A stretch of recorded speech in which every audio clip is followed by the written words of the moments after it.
ating mga athletes are in on the action. Parang nakakatakot kayong ibagsak, baka saktan niyo ko.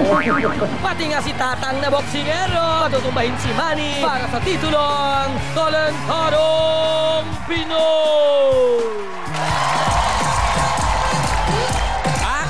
Welcome back! Ibang level na ito sa very special birthday episode ng jowa mong si Ryan Agoncillo. Dito po sa Talentadong Pinoy. O ano, Juday? Tayo naman ang host. Okay, kasi bilang birthday nga, di ba? Magpahingahin na po muna natin ang aking asawa dahil syempre meron tayo mga dapat ipakita sa kanya na hopefully masurprise siya. Kung masusurprise pa siya. Ayan.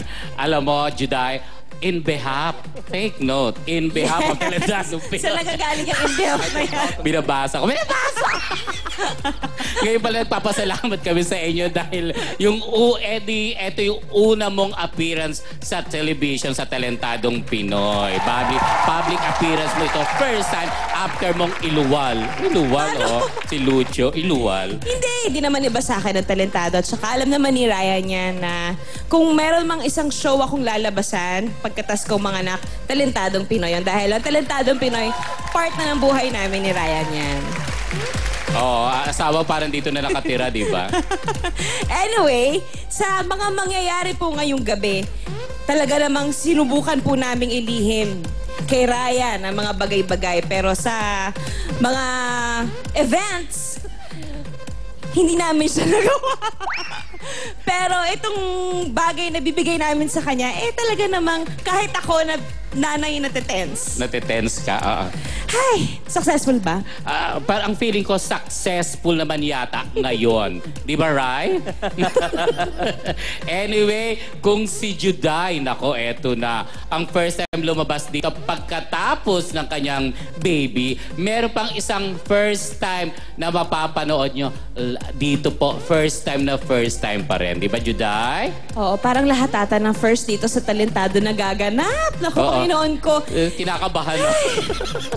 Ito pong makikita ninyo talagang unang beses gagawin itong batang ito. Buong Pilipinas, ngayon pa lang siya makikita. Dalawang bata na nagpapasaya sa buhay naming dalawa ni Ryan. Ito pong unang bata ay, of course, ang aming unika iha. At ang pangalawang batang babae ay ang little angel namin ni Ryan na si Maki. So everyone, please welcome Johan and Maki.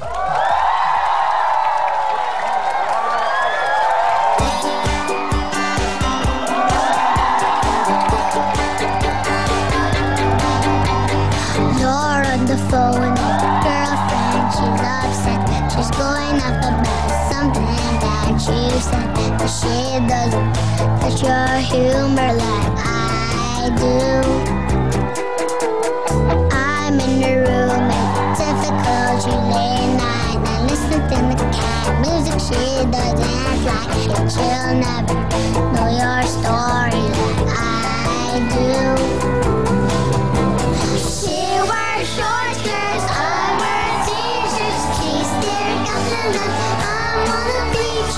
Dreaming about the day. If you wake up and find it, what you're looking for, it's been here the whole time. See, you can see the color.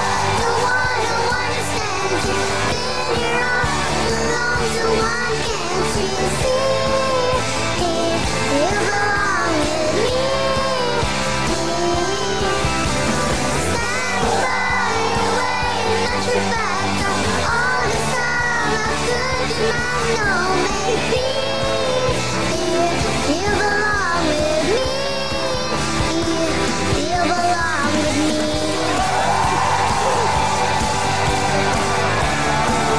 I'm very young, just maybe you belong with me.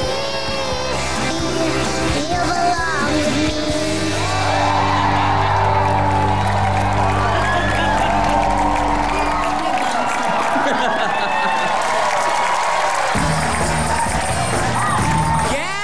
Iba ito, hindi ako sinali. Thank you, Maki, Create, at syempre, ang Taylor Swift na Pilipinas, si Johan!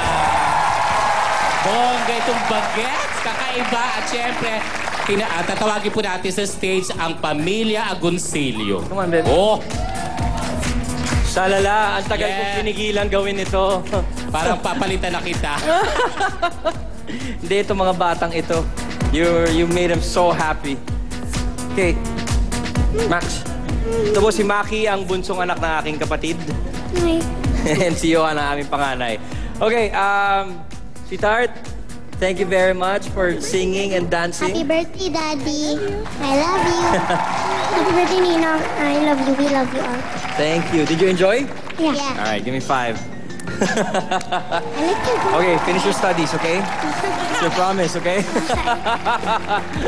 Okay, Shalala, gawa ng ikaw ang host for tonight. Ako na, isa ako sa pamilya Agoncillo. Marami pa pong sorpresa para kay Ryan, kaya huwag kayo aalis. Magbabalik ang special celebrity edition ng Talentadong Pinoy!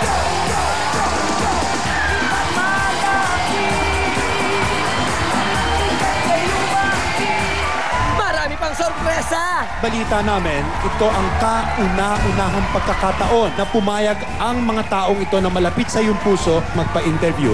Abangan yan sa pagbabalik ng Talentadong Pinoy! Talentadong Pinoy ang number 1! Talentadong Pinoy ang number 1! Ang pagiging ina at pagiging aktres, hindi nagkakalayo. Johan, kain na. Merong drama, Cheese dog.